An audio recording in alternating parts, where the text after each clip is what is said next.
जय शिवाय।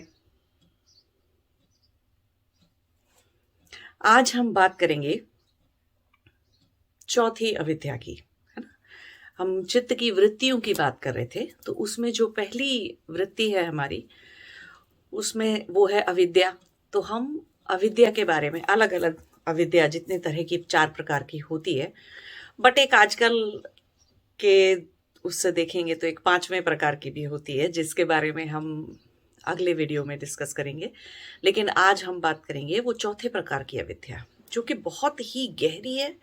इतनी गहरी है और इतनी, कहना चाहिए कि आप इस मनुष्य के अंदर वो इतनी कॉम्प्लिकेटेड हो जाती है कि उसको निकालना अपने अंदर से और उसको समझना, वो इतना सीधा सा काम नहीं रह जाता है ना। और वो चौथी अविद्या है क्या? वो चौथी अविद्या है कि आपके अंदर अहम बना, है ना, महत तत्व से अहम बना। अब हम इस वक्त अहम का मतलब ऐसे नहीं लेंगे कि जो अहंकार में होता है, ठीक है। अहम का मतलब यहाँ अहंकार नहीं है, या अहम का मतलब वो नहीं है जैसे हम मान सम्मान या ऐसे दम्भ, वो सारे जो स्वरूप होते हैं ना, वो अहम का मतलब नहीं है।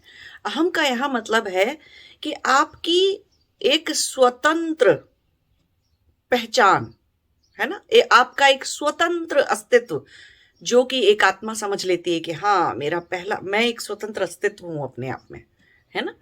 तो वो मैं जो एक बन जाता है, तो वो वहां से अलगाव है, वहां से वो संबंध, या कहना चाहिए संबंध विच्छेद है। वो किस चीज से? कि मैं परमात्मा का स्वरूप हूं और मैं परमात्मा का ही अंग हूं, है ना। ऐसा समझने की जगह, जब वो महत से हमारे अस्तित्व में आत्मा पहली बार अविद्या स्वरूप अहम बनाती है, तो वो अहम हमारे अंदर जब बहुत ही कोई आत्मा पहली बार जब वो बनता है स्वतंत्र अस्तित्व, तब तो वो बहुत ही कहना चाहिए शुद्ध रूप में होता है अहम, है ना। कि आत्मा एक अपने आप में एक स्वतंत्र अस्तित्व रखती है ना। वो एक शुद्ध रूप है कि हर आत्मा अपने आप में एक स्वतंत्र अस्तित्व रखती है। लेकिन वो बिगड़ता कैसे है? स्वतंत्र अस्तित्व तक तो ठीक था, तो हमने मान लिया, तो अब इस बात को हम कैसे समझ सकते हैं कि हम उसको अहम नहीं बोलेंगे, अब हम बोलेंगे कि ये मैं हूं। तो ये जो मैं शब्द जुड़ गया ना, मैं शब्द जो पकड़ लिया आत्मा ने, या मैं, ये मैं हूं या मैं हूं, ये एक जो स्वतंत्र अस्तित्व तो आत्मा ने पकड़ा। अब ये मैं कैसे कैसे कैसे कैसे बिगड़ता है, कि अभी बहुत नीचे से शुरू करेंगे। तो मैं सबसे पहले कहां से जुड़ जाता है? शरीर से, है ना। आप देखिए आपके बोलचाल की भाषा में, और यहां पर भाषा की भी वो समझनी होगी कि भाषा अपने आप में एक बड़ी लिमिटेड सी चीज है ना। किसी भी चीज को व्यक्त करने के लिए, अभिव्यक्ति के लिए भाषा का प्रयोग एक बहुत ही लिमिटेड अंदाज में, बहुत ही लिमिटेड तरीके से, एक बहुत ही बाउंड्री बंद संरचना में और एक बिल्कुल सुरक्षित उसमें किया जाता है भाषा का प्रयोग।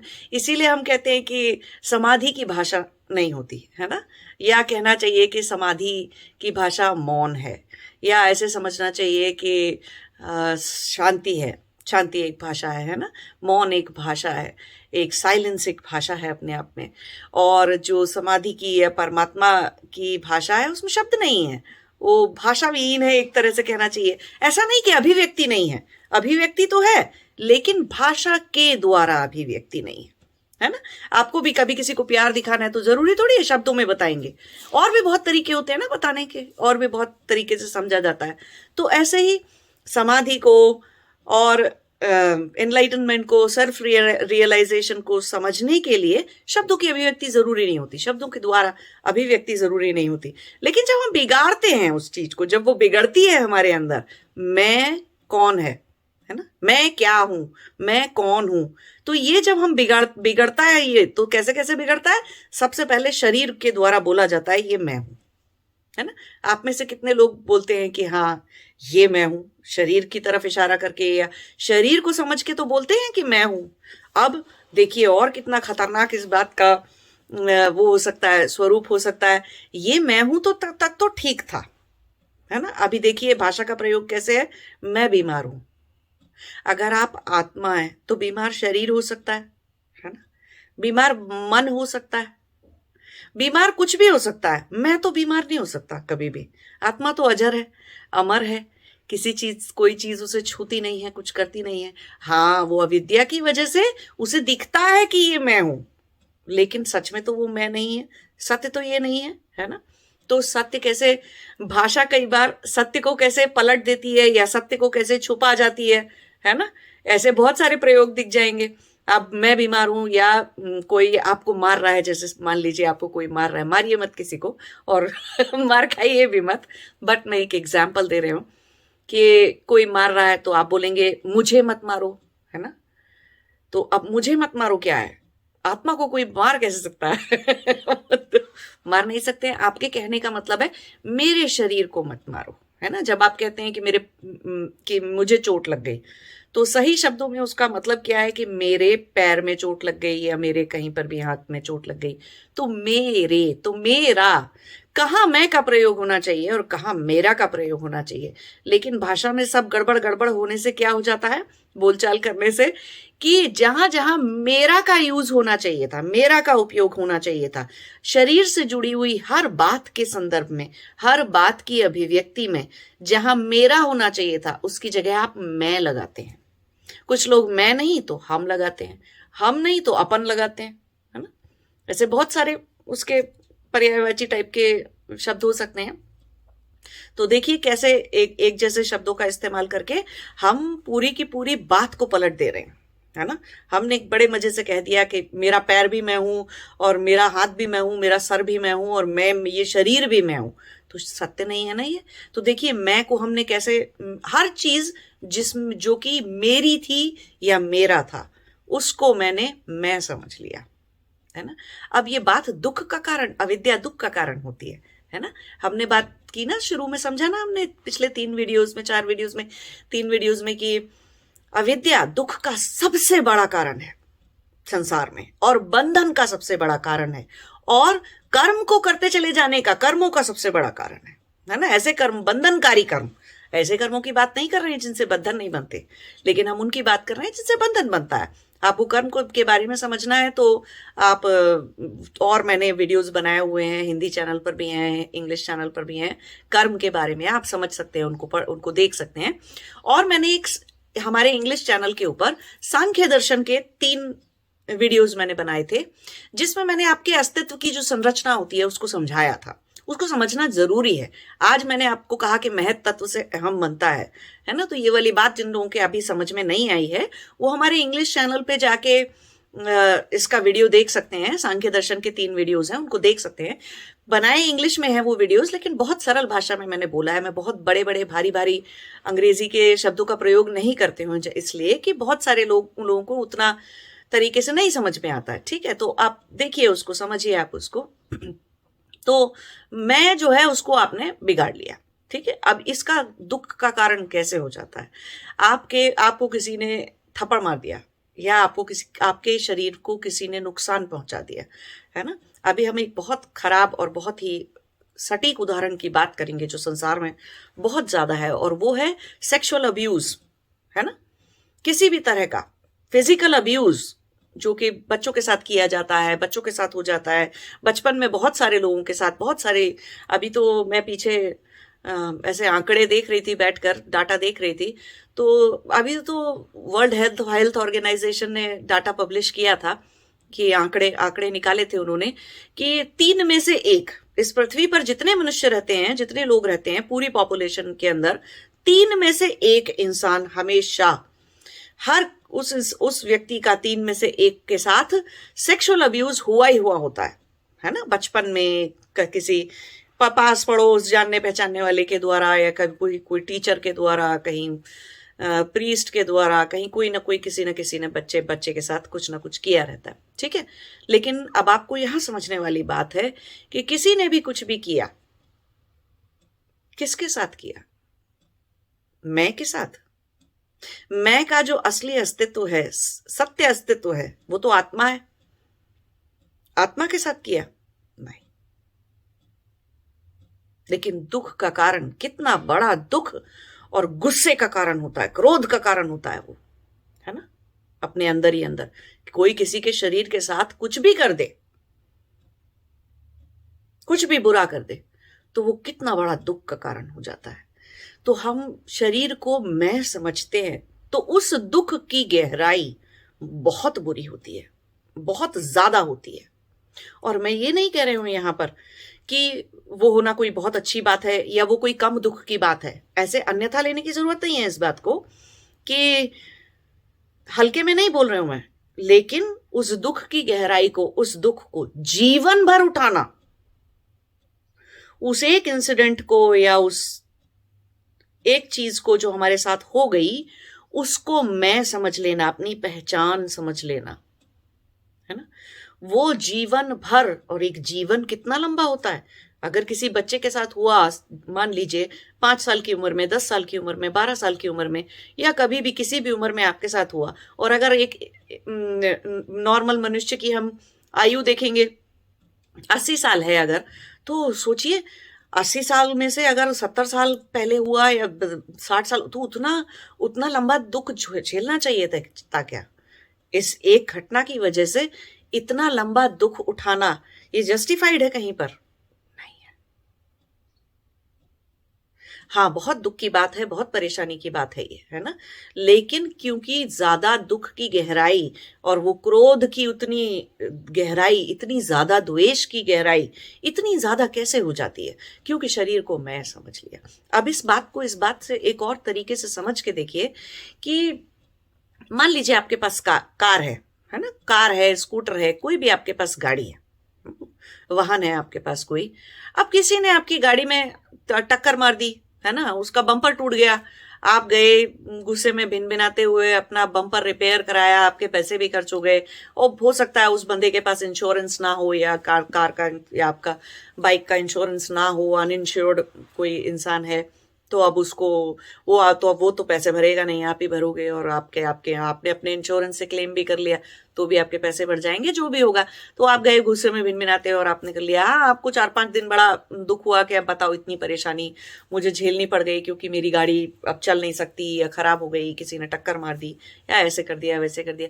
लेकिन क्या आप उस दुख को 1 साल तक अपने अंदर मनाते रहोगे? मेरी गाड़ी तोड़ दी थी किसी ने, मेरी गाड़ी पे पत्थर मार दिया था, या टक्कर मार दी थी मेरी गाड़ी पे, 1 साल तक रोगे उस बात पर, दुख मनाओगे? 1 साल तक वो गुस्से को रखोगे अपने अंदर? 5 साल रखोगे उस गुस्से को, उस गाड़ी के एक इंसिडेंट को, एक घटना को, दुर्घटना को अपने अंदर? 10 साल रखोगे? 20 साल रखोगे? 25-50? कितने साल, कितने महीने जस्टिफाइड है आपकी गाड़ी को चोट लगने पर रोते रहने के लिए, और दुख मनाते रहने के लिए, और क्रोधित होते रहने के लिए? कितना समय जस्टिफाइड है, बताइए आप? तो शरीर के साथ अगर किसी ने कोई भी दुर्घटना की, कोई भी दुर्व्यवहार किया, कुछ भी किया, क्या जीवन लगाना चाहिए उसमें?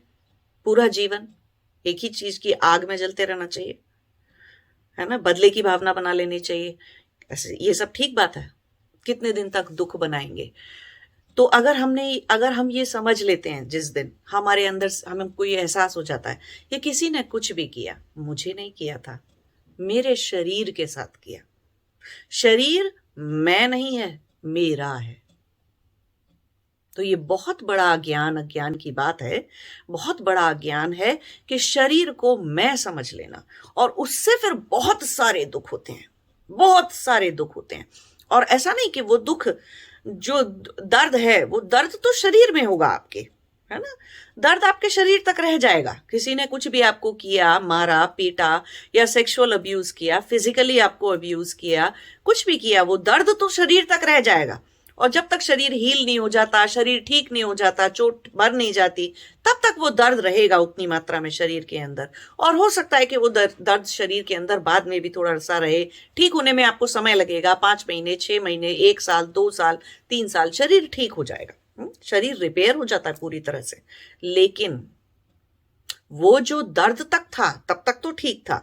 आपने क्या किया, वो मैं जो आपने गलत समझा था, मैं जो आपने शरीर को समझ रखा है, उसकी वजह से उस दर्द से दुख बनाया। दोनों में बहुत बड़ा फर्क है।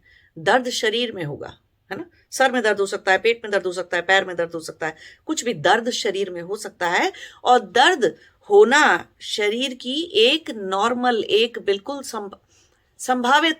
संभावित किस्म की एक बहुत ही संभावना है उस चीज की, है ना, पंच तत्व से बना शरीर है तो बिगड़ेगा ही, बूढ़ा भी होगा और चोट भी लग सकती है कुछ भी करते में। तो दर्द होना तो एक साधारण सी बात है ना, शरीर की नियति है, टूट फूट होते रहना, दर्द होते रहना और ठीक हो जाना और फिर दर्द हो जाना, फिर ठीक हो जाना, ऐसे कुछ कुछ चलता रहेगा शरीर के अंदर, है ना। कोई दुर्घटना हो गई, चोट वोट लग गई तो ठीक हो जाएगी अपने आप, तो उतनी मात्रा में शरीर तो ठीक हो जाएगा।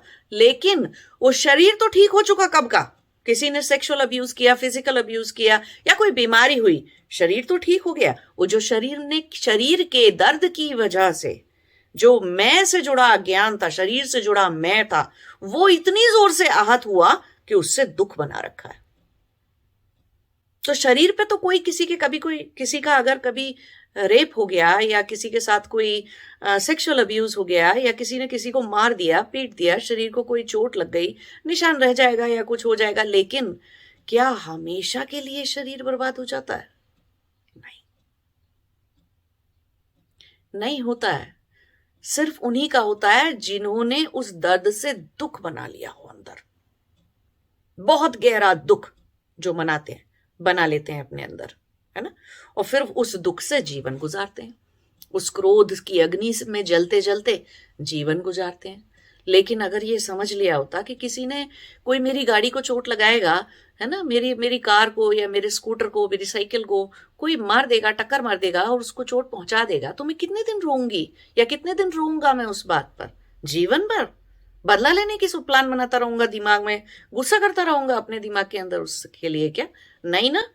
तो ऐसे ही शरीर के साथ किसी ने भी जो भी किया जिंदगी में, मैं नहीं कह रही हूं अच्छा हुआ ये, है ना, और मैं नहीं कह रही हूँ कि जिसने किया वो कोई बहुत अच्छा काम था या कोई बहुत साधारण सी बात थी, नहीं, असाधारणता है ये, समाज की विकृति है ये, है ना।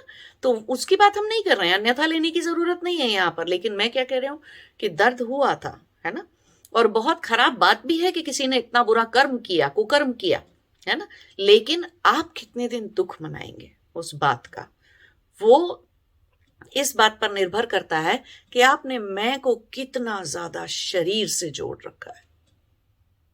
अब ऐसे ही शरीर से, ऐसे ही मैं को, ये मैंने एक खराब सा दुख बनाने का एग्जाम्पल दिया, ऐसे अब आप एक सुख बनाने का एक उदाहरण उठा सकते हैं, है ना। कई बार आप कितने अच्छे से तैयार होते हैं और कितना सज धज लेते हैं अपने आप को, और फिर शीशे में या कोई आपको ऐसे बोल देता है आज तो तुम बहुत अच्छे लग रहे हो, है ना, आज तुम्हारे तो बाल बहुत अच्छे लग रहे हैं, तुम्हारे कपड़े बहुत अच्छे लग रहे हैं, आज तुम बहुत अच्छे लग रहे हो। तो किसी ने कहा कि अब तुम बहुत अच्छे लग रहे हो, तो आपने अपने अंदर क्या समझ लिया? हाँ, मैं अच्छा लग रहा हूं। अरे आत्मा को तो आपकी किसी ने देखा नहीं, है ना। आत्मा के सही स्वरूप को तो आपने खुद ने नहीं देखा, आपने तो अपने आप को कभी देखा नहीं। आपने तो वो देखा है जो आपका है। अपने आप को कब देखा? कहाँ देखा? अपने आप से कब मिले? समाधि होगी, समाधि लगेगी, पहली बार समाधि लगेगी तो पता चलेगा ना, तब मिलेंगे ना। आत्म साक्षात्कार किसे कहते हैं, है ना, आत्मबोध किसे कहते हैं? तो समाधि के नाम है ना वो, एनलाइटनमेंट के को हिंदी में हम बोलते हैं ना आत्मबोध, आत्म साक्षात्कार। तो वो तभी तो पहली बार आत्मा से मिलते हैं हम जो हैं, अपने आप को पहली बार तभी तो देखते हैं। उससे पहले कहाँ देखते हैं? उससे पहले तो हम शरीर ही देख रहे थे। कोई अगर हमको अच्छी बात बोल भी रहा था कि तुम अच्छे लग रहे हो या तुम अच्छी लग रही हो, तो वो तो उसके लिए बोल रहा था ना, कि शरीर के लिए बोल रहा था ना, क्योंकि वो तो हमारा शरीर देख रहा है।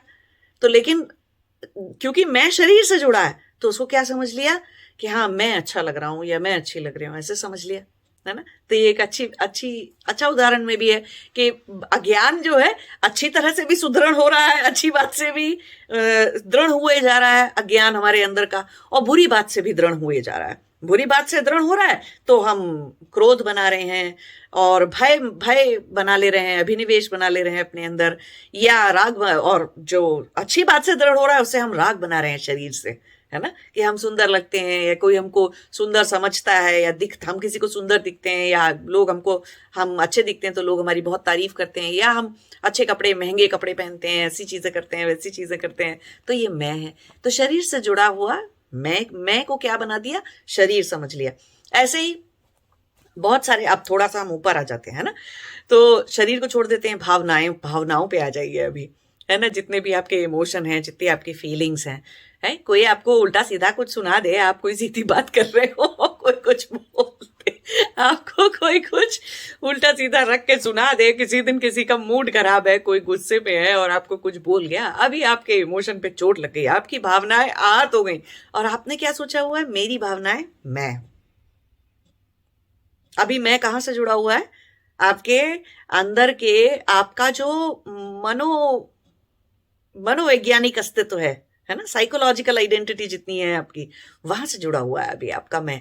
तो अंदर ही अंदर, अच्छा उसने मुझे ऐसे कहा, अभी अभी आपका अहंकार आहत हो गया है ना। वो मैं जो है, मैं जब भावनाओं से जुड़ा, मैं जब फीलिंग्स से जुड़ा, इमोशन से जुड़ा, तो कैसी कैसी चीजें हाथ, उसने मुझे ऐसे कैसे बोल दिया, कैसे बोल सकता है ऐसे, और उसकी हिम्मत कैसे हुई, और मैंने तो पूरी जिंदगी उसके लिए ऐसे किया वैसे किया, मैं उसके इतने काम का हूं और ये हूं और वो हूं, और देखो कितनी तेज भावनाएं हाथ हो जाती हैं। क्यों हो रही है आहत?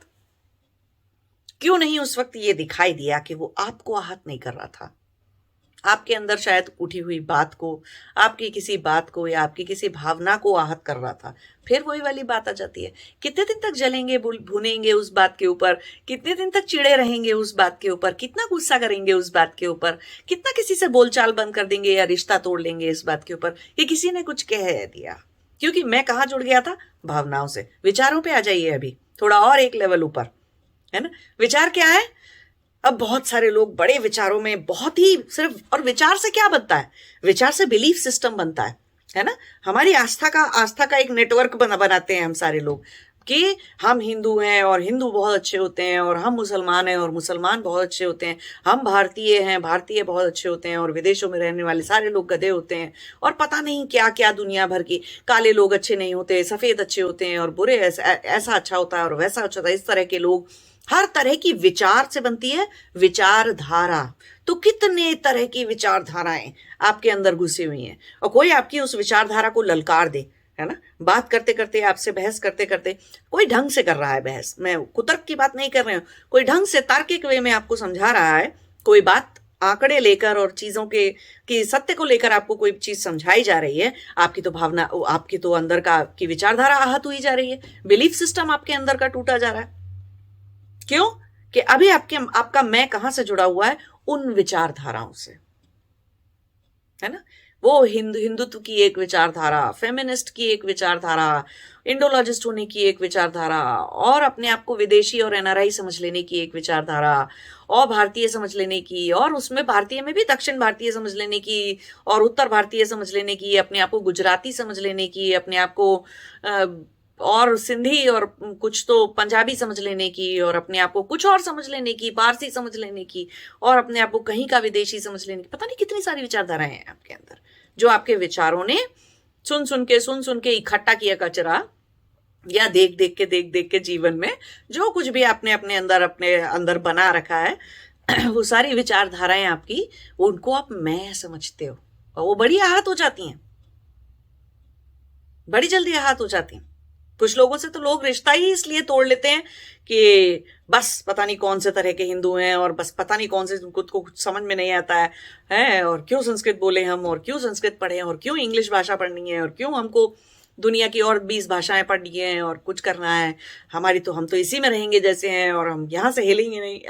पता नहीं कितनी सारी विचारधाराएं हैं, और नारी नारी नारी के बारे में कोई विचारधारा, और मनुष्य आदमियों के बारे में कोई विचारधारा, बहुत सारी मेरी बहनों ने बना रखी होती है, औरतों ने बना रखी होती है ना, नारी जाति ने बना रखी होती है बहुत सारी विचारधारा इन जनरल, कि हाँ आदमी कैसे होते हैं। अब उन्हीं आदमी से में से कुछ लोग आपके भाई होते हैं, पिता होते हैं, तो नहीं, विचारधारा ऐसे नहीं रखनी चाहिए थी। लेकिन विचारधारा को कोई तोड़ रहा है तो बड़े जल्दी गुस्सा हो जाते हैं, आहत हो जाते हैं, है ना। ऐसे आप देखो कि बहुत सारे पॉलिटिशियन ऐसे होते हैं, बहुत सारे मीडिया के लोग ऐसे होते हैं, बहुत सारे सोशल मीडिया पे लोग ऐसे मिल जाएंगे आपको। अगर आपने उनकी विचारधारा के ऊपर कोई भी बात कर दी तो वो ऐसे चिड़े चिड़े जवाब देंगे, और इस तरीके से आपको, मतलब क्योंकि उस वहां पे मैं जुड़ा है, कोई भी इंसान आहत हो रहा है। अगर किसी के शरीर को चोट पहुंचाई जाए तो ठीक है, दर्द होगा, और वो चोट लग जाएगी, ठीक हो जाएगी, लेकिन दुख बना लिया ना, शरीर पे चोट लगी तो भी दुख बना लिया, भावनाओं पे, मन पे चोट लगी तो भी दुख बना लिया उससे, और विचारधारा पे चोट पड़ी, विचारों पे चोट पड़ी, उससे भी दुख मना लिया। तो दुख जब मन गया, आहत हो गया, तो दुख बना ही क्यों उस जगह पे? दुख बना ही इसलिए है क्योंकि मैं जोड़ रखा था। मैं को शरीर से, मैं को मन से, और मैं को उससे जोड़ रखा है, विचारधाराओं से। तो विचारों को मैं, मेरे विचार मैं हूं, ये गलत, ये अविद्या है। मेरी भावनाएं मैं हूं, ये अविद्या है। मेरा शरीर मैं हूं, ये अविद्या है। और ये बहुत गहरी घुसी हुई है, और इसमें भाषा बहुत बड़ा रोल प्ले करती है भाषा आपकी। मैंने कहा ना कि मुझे चोट लग गई, या मुझे मत मारो, ऐसे तरह के सेंटेंसेस, मैं बीमार हूं, मैं नहीं, मेरा शरीर बीमार है ना। या बोल सकते हैं मेरा मन बीमार है ना, या और कुछ बोल सकते हैं। तो मेरा, जो मेरा है उसको मैं नहीं समझना। और ये सब कुछ मेरा हो सकता है कि हाँ, मेरा शरीर हो सकता है, मेरा घर, मेरी कार, मेरी गाड़ी, मेरी भावनाएं और मेरे विचार, इतना सब कुछ तक तो ठीक है, मेरा तक तो ठीक है। मैं जहां समझा आपने, वहीं आप रिएक्शन पे उतर आओगे बहुत खतरनाक तरीके से, वहीं आपको चोट लग जाएगी बहुत जोर से। क्योंकि, और जिन लोगों को लगती है, जिनके शरीर पर चोट लग जाने से उन्हें जिंदगी भर के लिए वहां पे मन में भी चोट लग जाती है, और जिनको मन में चोट बहुत जल्दी पहुंच जाती है, और जिनको विचारों पे बहुत जल्दी चोट लग जाती है, हमको पता लगता है कि उन्होंने मैं को कहां पर गलत समझ रखा है। उसी बात से ही पता चल जाता है। उनका जो रिएक्शन दिखाने का तरीका है, भड़क जाने का तरीका है, या भड़क के कुछ बोल देने का तरीका है, वही समझ में आ जाता है कि अच्छा, कहां से मैं जोड़ रखा है ना। तो इस बात को ऐसे नहीं लेना कि कभी कोई भी कुछ भी है तो हम कुछ भी कुतर्क की बात नहीं कर रहे हैं। कोई तार्किक वे में किसी चीज को समझाया जा रहा है, तो कोई तर्क आपसे कर रहा है, हो सकता है उसका तर्क ठीक हो, है ना। तो हर चीज का जांच परख होती है कि हाँ ठीक है, कितनी तार्किक बात की जा रही है, कितना अच्छा तर्क दिया जा रहा है, और कितनी सत्य को उजागर करने के लिए तर्क दिया जा रहा है। किसी के अहम को, है ना, किसी के अहम को जस्टिफाई करने के लिए, किसी के अहंकार को, किसी के ईगो को जस्टिफाई करने के लिए, किसी के उस गलत मैं को जस्टिफाई करने के लिए। ये भी देखिए कि दुनिया और समाज में और रिश्तों में कितने झूठ बोले जाते हैं। कई बार आप नहीं कहते ऐसे, नहीं मैं ऐसे बोलूंगा तो पापा को बुरा लग जाएगा, मैं ऐसे बोलूंगा तो मम्मी को बुरा लग जाएगा। लोग बोलते हो ना ऐसे, या मैं ऐसे करूंगा या ऐसे बोलूंगा तो मेरे बॉस को बुरा लग जाएगा, मेरे मैनेजर को बुरा लग जाएगा। ये क्या है? ये बुरा लग जाएगा, बुरा लग जाएगा, बुरा लग जाएगा, क्या क्या लगा रखा है? ये दूसरों के अज्ञान को सुदृढ़ करने की और भी ज्यादा मजबूत करने की कोशिश है। ये सारी अज्ञान तोड़ रहे थे, उसे बुरा लगेगा। अगर उसने गलत मैं बना रखा है तो उसे बुरा लगेगा, और नहीं बना रखा अगर उसका मैं, उसका हम, उसके अस्तित्व में जहां स्थित होना चाहिए था, अगर वो स्थित वहीं पर है तो बुरा नहीं लगेगा। वो तर्क का उत्तर किसी और तर्क से देगा, वो बुद्धि से आई हुई किसी बात का उत्तर बुद्धि से देगा। तो बुद्धि से बुद्धि तो तर्क वितर्क कर सकती है। हाँ, बुद्धि के साथ एक गलत जुड़ा हुआ अहम, गलत जगह पे स्थित अहम, मिसप्लेस्ड आइडेंटिटी ऑफ मी और आई, वो तो नहीं, तर्क नहीं कर सकती है ना। पता चला बुद्धि आपको कोई बात समझा रहा है, आप समझ किससे रहे हैं उसको, अपने अंदर के विचारधारा समझ रही है बात को, बुद्धि नहीं। समझा तो कोई और बुद्धि से रहा है, लेकिन समझ कौन रहा है? आपके मन की भावनाएं। समझा कोई आपको बुद्धि से रहा है, लेकिन सुन कौन रहा है? सिर्फ आपके कान। बुद्धि में जा ही नहीं रहा है ना। तो मैं जहां स्थित है, और मैं अगर अहम का भाव अगर गलत जगह स्थित है ना, तो ये सब चीजें होती हैं। और सही जगह हम अहम का भाव स्थित होगा तो क्या होगा? तब सिर्फ बुद्धि से चलेंगे। अहम का भाव सब जगह ठीक जगह से स्थित होगा तो इतना अहंकार नहीं होगा उन लोगों में, बिल्कुल भी अहंकार नहीं होगा कि आप उनकी विचारधारा को गलत बोलोगे तो इतना चिड़ेंगे नहीं, और चिड़ा हुआ सा आंसर नहीं देंगे। लेकिन बात यही है कि आपने भी बुद्धि से बहुत सोच समझ कर तर्क दिया हो। भावनात्मक तरीके से तर्क वितर्क नहीं किया जा सकता। आप वही, ये भावना से कोई लड़ रहा है तो वही वाली बात है, सामने वाला तलवार लेके लड़ रहा था क्योंकि वो बुद्धि से लड़ रहा है। आप भावना लेके चले आए तो वो ऐसे ही है, तलवार के सामने चाकू, है ना? या आप अपना अहंकार या विचारधारा लेके चले आए, फिर आपके पास चाकू है। या आप अपना शरीर लेके चल दिए किसी की बुद्धि की बात से लड़ने के लिए, तो फिर से आप चाकू से लड़ रहे हैं। क्यों? कि बुद्धि बहुत तेज, बहुत कुशाग्र बुद्धि, सत्व जागी हुई बुद्धि, एक बहुत ही तेज बुद्धि है। तो लेकिन वो बुद्धि काम सिर्फ तभी करेगी जब आपका अहम सही जगह पर स्थित है, अहम भाव सही जगह स्थित है, तब हम आगे की बात करते हैं। जब समाधियां लगनी शुरू होती हैं, ध्यान गहरा होता है, तब वही अहम भाव साक्षी बनता है। साक्षी भाव में आना कहते हैं ना, जब ध्यान लगता है तो हम साक्षी भाव में आते हैं धीरे धीरे करके। हम साक्षी भाव को तब हम सिर्फ समाधि तक लिमिटेड नहीं रह जाते कि जब हम सिर्फ ध्यान में बैठेंगे, समाधि में बैठेंगे, तब तो हम साक्षी भाव में रहेंगे, बाकी हम टाइम साक्षी भाव में नहीं रहेंगे, बल्कि हम तो या हमारा मैं जो है कभी शरीर में चला जाएगा, कभी भावनाओं में चला जाएगा, और कभी विचारधारा में चला जाएगा, विचारों में चला जाएगा, है ना? कभी पुरानी यादों में चला जाएगा, कभी कहीं चला जाएगा, कभी कहीं चला जाएगा। तो मैं इधर उधर उधर उधर घूमने, साइट सीइंग करने मैं चला जाएगा। तो उसके अंदर उसमें फिर आप साक्षी भाव में नहीं रहोगे। तो हम गहरे ध्यान में जाते हैं तो हम ठीक जगह पे स्थित है, तो साक्षी भाव आता है। फिर हम समाधि के अलावा भी जीवन के एक एक पल में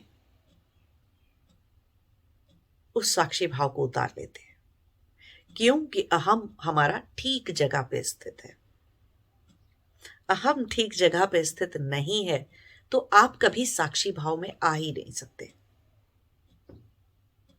है ना? क्योंकि आप हमेशा शरीर के दृष्टिकोण से दुनिया देख रहे होगे, संसार देख रहे होगे, और जीवन की परिस्थितियों को, जीवन को शरीर के दृष्टिकोण से देखोगे, या फिर मनस के दृष्टिकोण से, भावनाओं के दृष्टिकोण से देखोगे, भावनात्मक दृष्टिकोण से देखोगे, या फिर किसी एक विचारधारा को पकड़ के ऐसे बैठ जाओगे कि उसे तो कोई तोड़ ही नहीं सकता, और वहां से उस दृष्टिकोण से आप जीवन को, समाज को और संसार को देखोगे, साक्षी भाव में नहीं रहोगे, है ना?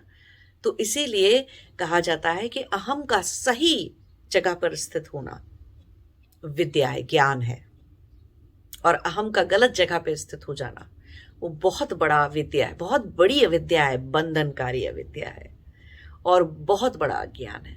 तो देखिए अपने अंदर, है ना, ढूंढिए उस चीज को, अपने आप को देखिए कि मैं दिन में कितनी बार जो है शरीर से मैं हो जाता हूँ या हो जाती हूँ, मैं भावनाओं को से मैं हो जाती हूँ या है जाती हूँ, और कितने दुख मैंने बना रखे हैं, बना लिए हैं अपने लिए, जो कि एक्चुअली तब बन गए जब मैंने शरीर को मैं समझ लिया, भावनाओं को मैं समझ लिया, या विचारों को मैं समझ लिया, है ना? तो अपने अंदर थोड़ा सा एनालिसिस करिए, देखिए, और इस अज्ञान से बाहर निकलिए, नहीं तो साक्षी भाव में, ध्यान की गहरी अवस्था में साक्षी भाव में कभी जाएंगे नहीं, है ना? तो ढूंढिए अपने अंदर। नमस्ते, जय शिवाय।